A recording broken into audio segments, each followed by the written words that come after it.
आप सभी को नमन बंदन और नमस्कार। आपका बहुत बहुत स्वागत है मेरे YouTube चैनल संस्कृत भाषा ज्ञान बाय संतोष तिवारी सर में। जो कि चैनल से नए नए जुड़े हैं वो चैनल को सब्सक्राइब करें, दोस्तों को शेयर करें, जिससे दूसरे भी छात्रगण, दूसरे भी अनुज, मेरे अग्रज, सभी मेरे देशवासी प्यारे सीख सकें। जैसा कि पिछली क्लास में आपको बतलाया गया, वर्ण वर्ण विचार के 6 पार्ट आ चुके हैं। आज 7वें पार्ट में कुछ विस्तृत अध्ययन करते हैं। स्वर के बारे में डीप नॉलेज, गहरी नॉलेज लेते हैं। आखिर में वो चीजें क्या क्या हैं, मैं आपको एक एक चीजें बतलाता जाऊं। आप उसका अच्छे से नोट्स बनाते जाइए। आप नोट्स जब बनाएंगे तभी आप रिवाइज अच्छे से कर पाएंगे। इसलिए पेन नोट्स साथ में रखिए। सिर्फ सुनिए मत, नहीं वीडियो, बल्कि क्या करिए, उसका नोट्स बनाइए। आपको नोट्स बनाने में दिक्कत आ रही है तो वीडियो को बार बार सुनिए, जिससे आपको आपका रिवीजन हो जाए, आपका टॉपिक बिल्कुल क्लियर हो जाए। ये चीज मैं चाहता हूं। तो चलिए ज्यादा देर ना करते हुए वीडियो को स्टार्ट करते हैं और आप लोग बिल्कुल रेडी नोट्स बनाने के लिए हो जाइए। चलिए आज पढ़ते हैं। आज विस्तृत अध्ययन करेंगे, बहुत अच्छे से अध्ययन करेंगे, एक एक टॉपिक को क्लियर करेंगे स्वर का। जैसा कि पिछली वीडियो में मैंने आपको बतलाया, क्या बतलाया कि स्वर का उच्चारण जब हम करते हैं तो कंठ से वायु जो है निर्बाध रूप से बिना रुकावट के बाहर निकलती है।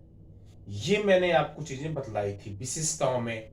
और स्वर स्वतंत्र होते हैं और कुछ ध्वनि की 2-3 विशेषताएं बतलाई थी, जिसमें मैंने बताया था कि ध्वनियां भी स्वतंत्र होती हैं, अनंत होती हैं।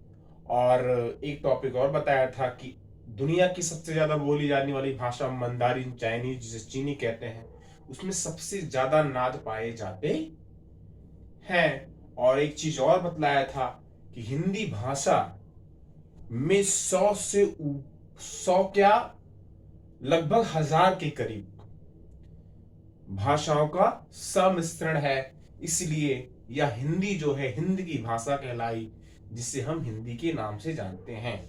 जहां तक संस्कृत भाषा का सवाल है, संस्कृत भाषा की उत्पत्ति ही संस्कार शब्द से हुई है, जिसका अर्थ ही होता है प्रमार्जित, विशुद्ध, सबसे शुद्ध, प्योर, बिल्कुल ऐसी भाषा जिसमें ना कोई मिलावट है। किसी भाषा की जो सबसे शुद्धतम भाषा है, सभी भाषाओं की जननी है, ऐसी गरिमामयी भाषा जिसे हम देववाणी के नाम से भी जानते हैं, वह भाषा हमारी कौन सी थी? वो संस्कृत थी। संस्कृत कौन बोला करते थे? संस्कृत जो है आर्यजन बोला करते थे, जो कि पंडित हुआ करते थे। दूसरी चर्चाएं मैंने की थी कि वर्ण व्यवस्था के अंतर्गत मैंने आपको बतलाया था कि जैसे कि हम सब जानते हैं कि हम मनु की संतान हैं। पृष्ठ को जब आप पढ़ेंगे उसमें पता चलता है कि हम श्रद्धा मनु की संतान हैं। प्रत्येक व्यक्ति, एक सूत्र था संस्कृत का जिसमें लिखा है जन्मता जायते शूद्रः। प्रत्येक व्यक्ति जो है जन्म से शूद्र पैदा होता था। तब ये ब्राह्मण, क्षत्रिय, वैश्य, शूद्र कैसे बने, इसका आप जानिए। रुचि के अनुसार बने, जिसका जिसमें इंटरेस्ट होता था। मान लो किसी का अध्ययन, अध्यापन, पढ़ाने में रुचि है तो वह ब्राह्मण बन गया। किसी को की रुचि समाज के लोगों की रक्षा करने में है तो जो रक्षा का कार्य करता था उसे क्षत्रिय बना दिया गया। और तीसरा आता है वैश्य, और जो भरण पोषण का काम करता था जनता का, उसे वैश्य बना दिया गया। और सबसे बड़ी बात, जिसे शूद्र, जिसे लोग बहुत ही नीच दृष्टि से देखते हैं, उनके मैं ज्ञान के लिए बतला दूं, सेवा जैसा भाव दुनिया में कोई है ही नहीं। इसलिए वैश्य जो है, वैश्य का भाव क्या था? सेवा करने का। ऐसा कि हमारे सूक्त में बताया गया, पुरुष सूक्त में, कि ब्राह्मण की उत्पत्ति ब्रह्मा के मुख से हुई, इसीलिए उनके सारे कार्य मुख के द्वारा संपादित होते थे। दूसरी बात, क्षत्रिय की उत्पत्ति भुजा से हुई, इसलिए उनके सारे कार्य भुजाओं के द्वारा होते थे। राजा अपनी भुजा के दम पर किसी भी राज्य को स्वतंत्र कराते थे, किसी भी राज्य को विजित करते थे अर्थात जीतते थे। और तीसरा स्थान वैश्य का उदर होता था, उदर अर्थात पेट। इसीलिए क्या होता था, वो भरण पोषण का काम करते थे वैश्य। और शूद्र का स्थान जो है उस चरणों में होता था। चरणों का अर्थ ही सेवा भाव होता है। ऐसा व्यक्ति जो अपना पूर्ण समर्पण रखे समाज के लिए, दूसरों की सेवा करे, ऐसे महान व्यक्तित्व को लोगों ने शूद्र की उपाधि, शूद्र को जिस प्रकार से प्रताड़ित किया गया है, जब मैं इतिहास को उठाता हूं मैं अत्यंत जो है दुखी हो जाता हूं, बहुत ज्यादा दुखी हो जाता हूं। सोचता हूं कि शूद्रों पर कितने प्रकार के अत्याचार किए गए। वाकई में हमें ऐसे समाज का निर्माण करना है जिसमें समानता हो। ऐसा नहीं हो कि किसी को ऊंच हो कोई नीच हो, ऐसा होना ही नहीं चाहिए। क्योंकि मैंने एक लाइन में बता दिया कि जन्मता जाते शूद्रा, प्रत्येक व्यक्ति जो है जन्म से शूद्र ही पैदा होता है। तो आपको ये वर्ण व्यवस्था के बारे में मैंने थोड़ा सा बतलाया। पूरी जितनी पिछली क्लासें हुई हैं उनका ये सारांश, कहते हैं ना सारांश हो, वो अगर थोड़ा सा बतला दिया जाता है तो माइंड जो है रिमेक, ये जो माइंड है ये रिमेक कर जाता है, चीजों को फिर पकड़ता है और आप भी बेहतर कुछ सीखने का प्रयास फिर करते हैं। तो शायद कुछ आपका रिव्यू हो गया होगा और मैं आशा करता हूं आपको ये बातें जरूर पसंद आई होंगी। तो चलिए आइए व्याकरण का अगला भाग हम लोग शुरुआत ही कर देते हैं। तो 6 भाग आ चुके हैं।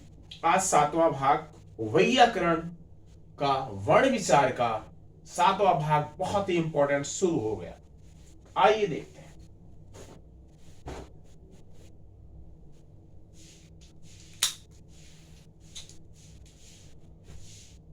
चलिए,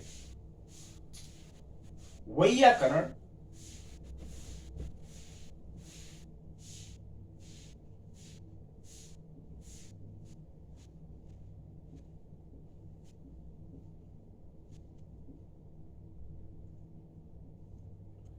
वैयाकरण का कौन सा टॉपिक चल रहा है? वर्ण विचार।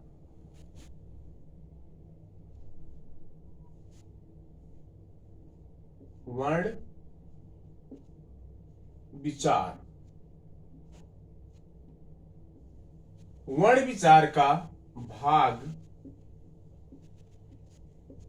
6 हो गए, ये 7वां।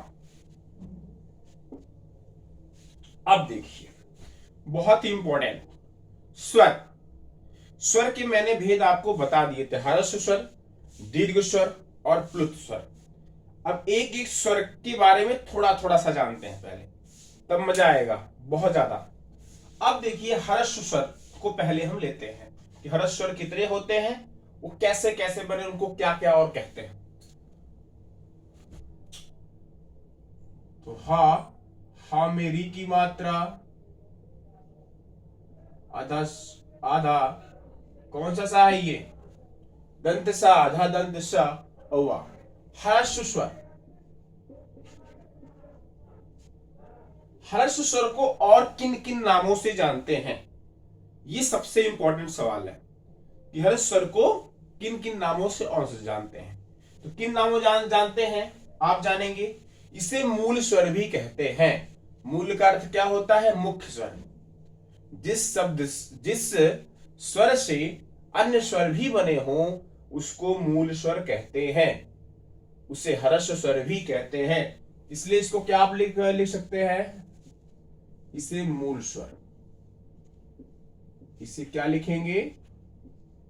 मूल स्वर। और एक चीज इससे बोल सकते हैं क्योंकि इसमें मात्राएं सिर्फ एक है। जो स्वतंत्र स्वर है मूल स्वर, उसकी मात्रा स्वयं की है, वो भी अकेली एक मात्रा, इसीलिए इसे एक मात्रिक स्वर भी कहते हैं। इसका क्या नाम है? एक मात्रिक। लिखेंगे एक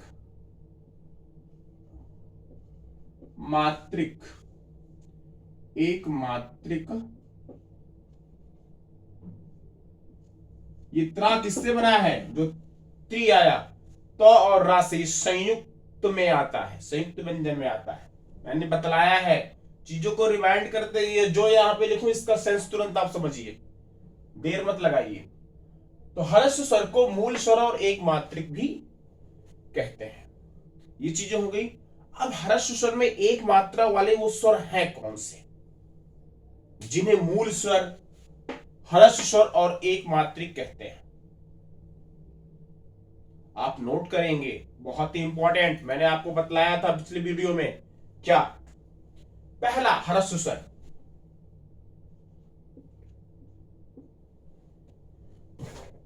ह्रस्व स्वर पहला आ। इसके बाद जो आ आता है वो दीर्घ में आता है, आ गया। इसके बाद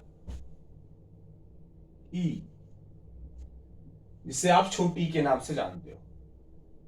तो छोटी ई उसे नहीं बोलते हैं, बल्कि क्या है वो? ह्रस्व ई है, ह्रस्व ई स्वर है। ये ह्रस्व आ स्वर है, उसे छोटा आ नहीं बोल सकते आप। बहुत सारे लोग बोलते हैं छोटा आ। छोटा बड़ा क्या है उसको आप बोलिए ना कि एक मात्रिक स्वर है। ये छोटा आ क्या है? एक मात्रिक स्वर है। छोटा आ ह्रस्व स्वर है। समझ में आ रही बात? शायद क्लियर हो रही होगी। अब आप छोटा आ नहीं बोलेंगे, मैं आपसे रिक्वेस्ट कर रहा हूं बार बार। आप अब छोटा आ नहीं बोलेंगे, बल्कि एक मात्रिक स्वर बोलेंगे, छोटा आ।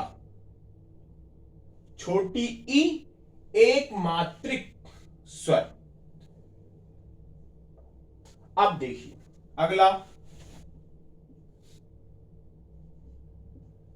जिसे आप छोटा उ बोलते थे अब तक। अब क्या बोलेंगे? एक मात्रिक ह्रस्व स्वर, चाहे एक मात्रिक बोले चाहे ह्रस्व स्वर उ, जिसमें एक मात्रा होती है। छोटा उ ना बोलें अगर आप व्याकरण पढ़ रहे हैं तो। ठीक है, क्लियर हो गया। अब अगले की तरफ बढ़ते हैं, जिसे आप बड़ा उ बोल रहे हो, उ, उसको भी बतलाते हैं उसका उच्चारण कैसे करेंगे। अब आ गया री। ये चार कितने हैं? चार। बहुत इंपॉर्टेंट। री को भी क्या कहेंगे? एक मात्रिक या ह्रस्व स्वर या मूल स्वर। आप तीनों बोल सकते हैं, कोई प्रॉब्लम नहीं है। लेकिन आप ऐसा ना करें कि छोटा आ बोले, छोटी ई बोले, छोटा उ बोले। अगर ऐसा आपको बोलते हैं तो लग जाता है आपको व्याकरण का ज्ञान बिल्कुल भी नहीं है। आपने भाषा को सीखा ही नहीं, भाषा का पहला पड़ाव ही नहीं पढ़ा, व्याकरण का आपने अध्ययन किया ही नहीं। मैं आपसे रिक्वेस्ट करना चाहता हूं, आप व्याकरण को बहुत ध्यान से पढ़िए और बिल्कुल एंजॉय करते हुए सीखिए। No pressure. आप नोट्स बनाइए, चीजों को सीखते जाइए। चलिए, तो ये चार कितने हैं? ये चार जो थे ये ह्रस्व स्वर किसके थे? ये हिंदी भाषा के। आप शॉर्ट में नोट करें, हिंदी। हिंदी में कितने हैं? 1 2 3 4। अब थोड़ा सा संस्कृत की बात कर लें, क्योंकि संस्कृत से ही व्याकरण निकला। महर्षि पाणिनि का योगदान है। अष्टाध्यायी रचना आपको याद होगा, भोले बाबा ने 14 बार डमरू बजाया, 14 सूत्र निकले। सूत्रों की चर्चा, माहेश्वर सूत्रों की चर्चा हम करेंगे। अयुण रिलिक एओंग से शुरू होता है सूत्र और हल तक जाता है। 14 माहेश्वर सूत्र हैं। उन 14 माहेश्वर सूत्रों से ही सबकी रचना की गई है। अब देखिए, संस्कृत में एक और स्वर होता है जिसकी मैंने चर्चा की थी आपसे। शायद आपको पिछली वीडियो में ही बताया था। ली, ल के नीचे री की मात्रा, यह संस्कृत का यह किसका है? यह संस्कृत का है। यह जो है संस्कृत का।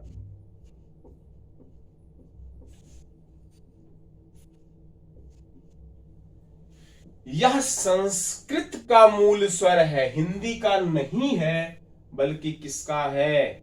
संस्कृत का है। तो संस्कृत में मूल स्वरों की संख्या 5 और हिंदी में मूल स्वरों की संख्या 4। क्लियर? अब डाउट नहीं होना चाहिए कि संस्कृत में कितने मूल स्वर हैं और हिंदी में कितने मूल स्वर हैं। शायद क्लियर हो गया होगा। तो संस्कृत के नीचे संख्या लिखेंगे, कितनी है? 5। क्लियर? अब देखिए, आपको हर्ष स्वर अच्छे से बतला दिया गया। अब हर्ष स्वर का उच्चारण किस प्रकार से होता है, सबसे बड़ी बात, क्योंकि यह एक मात्रिक है, मूल स्वर है, हर्ष स्वर है।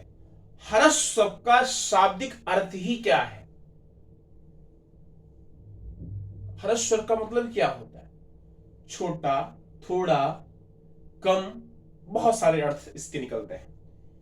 कम थोड़ा का मतलब क्या है? सेंस यहां पे कम समय लगने से हर्ष स्वर का उच्चारण करने में क्या लगता है? सबसे कम समय। जिन स्वरों का उच्चारण करने में सबसे कम समय लगता है उन्हें साधारण भाषा में क्या कहते हैं? मूल स्वर कहते हैं, हर्ष स्वर कहते हैं, एक मात्रिक स्वर कहते हैं। तो बहुत ही आसान भाषा में लिखिए, क्लिष्ट ना लिखिए। आप लिखेंगे, लिखिए, जिन स्वरों के उच्चारण में सबसे कम समय लगता है, क्या होता है? सबसे कम समय लगता है, समय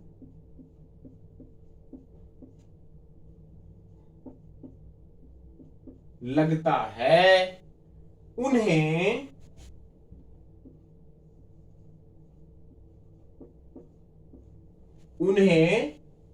ये 3 नाम, क्या? हर्ष,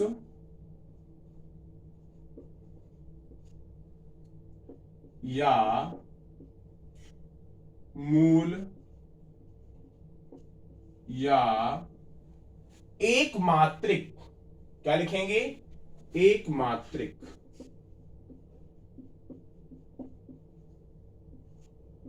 स्वर के नाम से जानते हैं।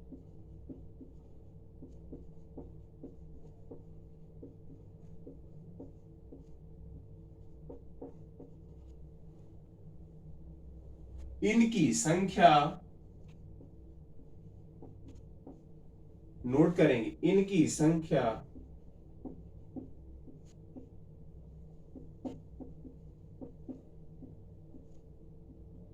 हिंदी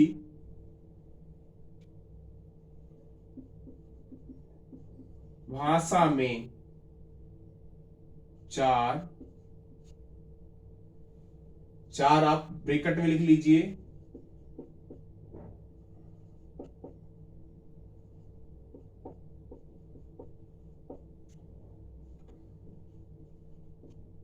तथा संस्कृत में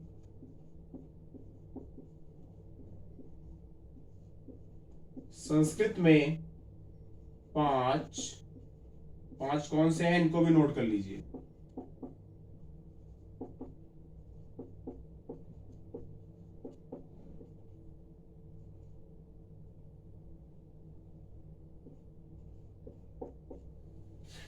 है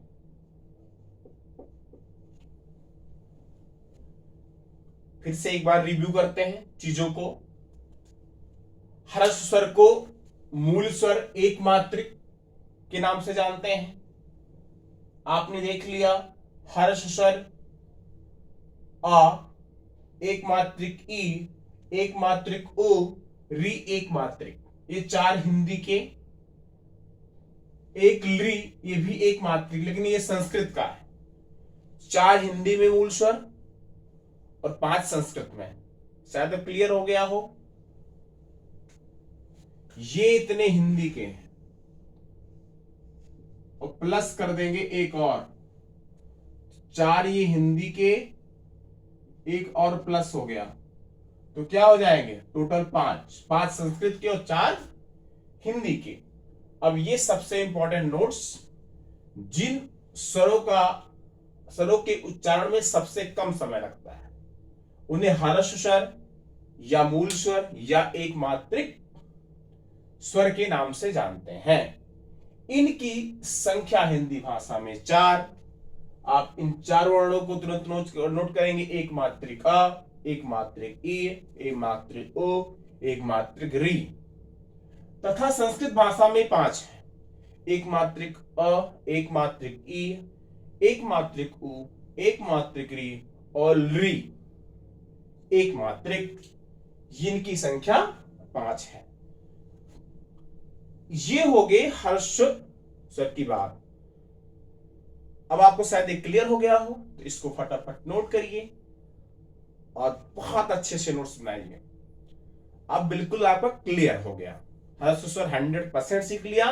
ह्रस्व स्वर की परिभाषा अब कहीं भी आती, ह्रस्व स्वर किसे कहते हैं, तो आप बेझिझक ये लिखेंगे। 100% बता रहा हूं। 5 नंबर का है, 5 का 5 मिलेगा, 10 नंबर का है, 10 का 10 मिलेगा। अगर आपने इतना लिख दिया तो, जितना मैंने पढ़ाया ह्रस्व स्वर के बारे में अगर इतना लिख दिया तो नो डाउट आपका एक भी नंबर कोई कट नहीं कर पाएगा। ये मेरा वादा है, इसे नोट करिए।